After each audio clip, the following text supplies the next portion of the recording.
Hey, I'm Hunt, and this is Hunt on LSU, your channel for LSU Fighting Tiger football talk. Enjoy the video. We want you to leave a comment below, hit that like button, and subscribe right below the video.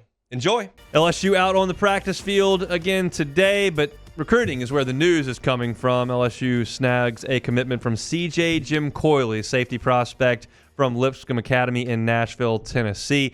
Sonny Shipp covers recruiting for 24/7, joins us now on the Jim's Firearms Hotline. Sonny, how we doing?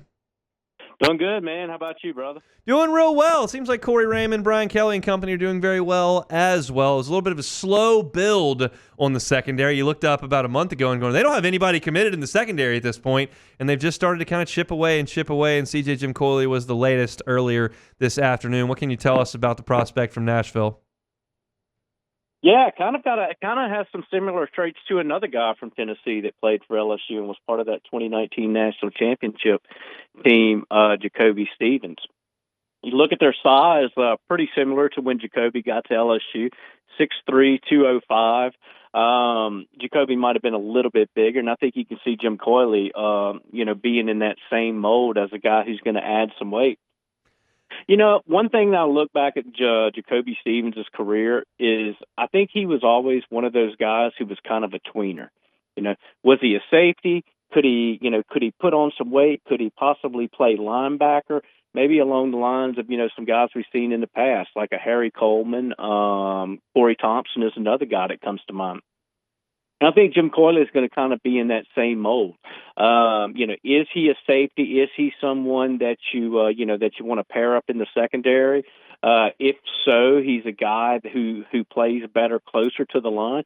But he's got some solid cover skills. He played a lot of corner as a junior. I think it was 50. I think he finished with 51 stops, picked off a pass. Also played some safety.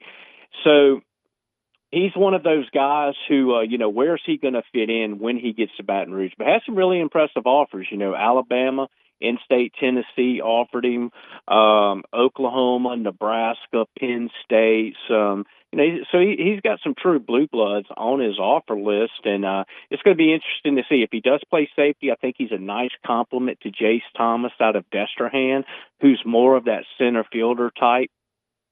And so when you look at, with Jake Olson, obviously he loved to pull Jonas Williams, the five-star safety out of Texas, who's going to be announcing later this month.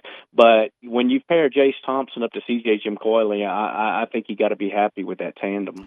I always laugh at some responses in the recruiting world, and you certainly know it better than anybody, having been in it as long as you have. But people look at this and go, oh, well, they feel like they're not going to get Jonas Williams. This is just an insurance policy. This doesn't affect Jonas Williams, you wouldn't imagine, no? No, not at all. Not at all. I mean, look, when you've got certain guys who you don't even look at the recruiting board to say whether or not this guy is a take. And Williams is one of those guys. He's that guy to where, okay, if we've got, if we wanted two safeties, we got two, guess what? We can make room for a dude like Jonas Williams. And so, I don't think that's going to have any impact whatsoever on his decision. And, and quite frankly, when you look at it, people have been, not just me, but others have been projecting Jimcoily to LSU for well over a week now, maybe a little bit longer in some cases. And so, Jonas Williams and these kids these days, I mean, if they know how many stars they have, if they know where they are in the recruiting rankings, they also know what those boards look like and what that chatter is going on out there too. So you mentioned Jace Thomas, who they brought in this class, and obviously DJ Pickett at cornerback is a really, really great pull as a five-star over on 24/7. People were panicking a little bit about the defensive back recruiting. How would you assess those three players, and then the opportunity to potentially add another really big fish in Corey Raymond's first full cycle here at LSU?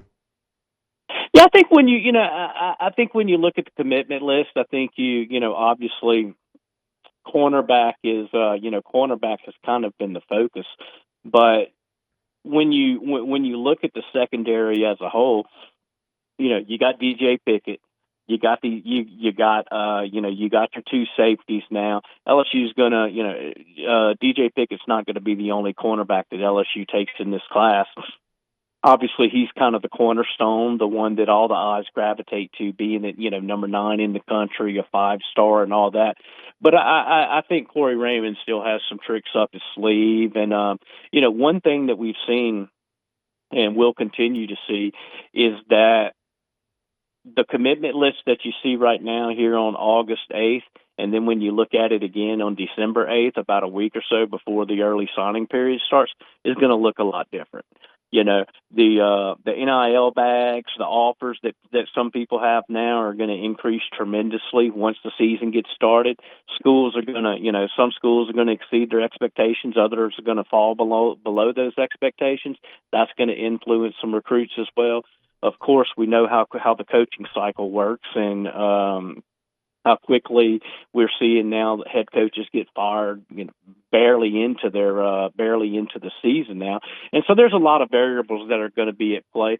But if you're an LSU fan, I think you look at this, you look at this commitment list right now, and you say, yeah, let's get another cornerback, and if you get another cornerback, anything else that you can add from that safety and the cornerback spot will kind of be lanyard.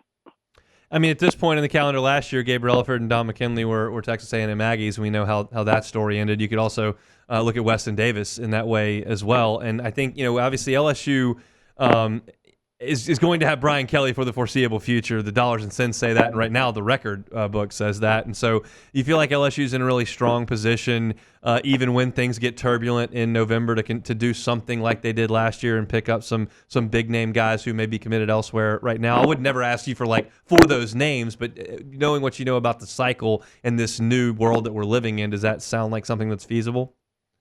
Oh, absolutely, man, absolutely. And and I think when you look at this 2025 class, it's up to 20 commitments now. Who knows how high they're going to go now that the new rule is in place, to where you can have 105 scholarship players. Your roster limit is maxed out at 105 now. So how do you balance all the walk-ons that you have right now with, I'm sure some of those will get put on scholarship. But I also think that, while LSU's at 20 commitments right now, I think that this new rule is going to present some situations to where some other guys could get offered. Jacob Bradford, for instance, the cornerback out of Catholic. He was a guy who's kind of been on the fringe of whether or not he was going to pick up an offer. Committed to Houston right now, but LSU went ahead and they pulled the trigger. And I think he's another guy who they'll eventually add into this class. And kind of like CJ Jimcoily, he's a guy who brings a lot of versatility to the table. Plays cornerback. He's got a nice frame, and he's got some. He's a solidly built, muscular kid. So you could very easily see him end up growing into a safety. Then I think you got some other guys inside the state who we've seen some late offers in the past, and I think that's going to be the case again. So it's going to be very interesting to see how they balance those new scholarship numbers, though.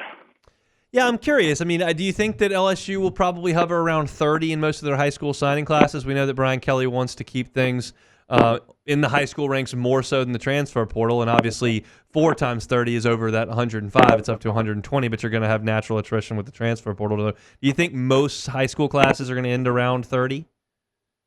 That's kind of the number that I've kind of zeroed in on, since that new rule went into effect. And, I had some folks on the board saying, man, that seems like a lot. Yeah, especially when you consider that, you're probably going to still have, while Brian Kelly doesn't want to build through the portal, I mean, you're probably still going to be looking at, at least 6 or 7 guys that you pull out of the portal just to kind of help fill some needs. I mean, look, we already saw Mac Markway hit the portal, and now it kind of begs the question of, okay, does that mean LSU has to go out and get a tight end in this cycle to join the portal? I don't think so necessarily, although I do think that Mason Taylor, I think this guy's in line for an All-American type season, just the way that he's come into camp. As much as Joe Sloan plans on implementing the tight end into this offense, I think he's going to put up some really huge numbers if he stays healthy.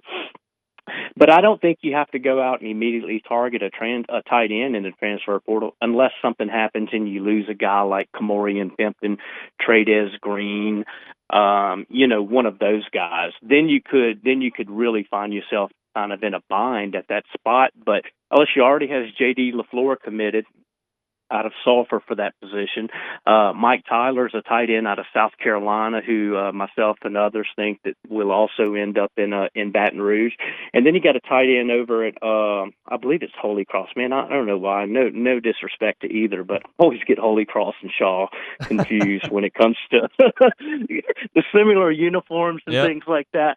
But, they've got a tight end over there who I think is going to garner some more interest and attention as the season goes along. So that's going to be an interesting position when you talk about, when the portal gets brought up. Sonny, we appreciate some time. We'll do it again soon. Thanks.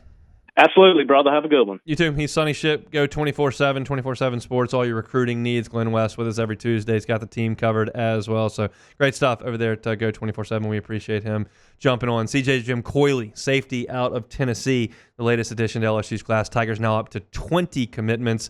24/7 has LSU with the number 3 class in the country. Let's go ahead and quickly check out what On3 says about LSU's class with that addition of Jimcoily. 24/7 has LSU at 3. So does On3 has LSU at 3. So LSU with a top 3 class by both of those services. To Brian Kelly and his team doing a fantastic job on the recruiting trail, and we anticipate this class closing is potentially high as number 1, but certainly inside the top 5 when it's all said and done. And as Sonny mentioned, a lot of things happen between now and that signing day with coaches getting fired and NIL offers and all kinds of stuff. So we'll be sure to bring you any information as it becomes available to us here. Hey, thanks for watching Hunt on LSU. Before you get out of here, do us a couple of favors. Hit that like button, leave your comments below, and subscribe to the channel for all your Fighting Tiger football talk. See you next time.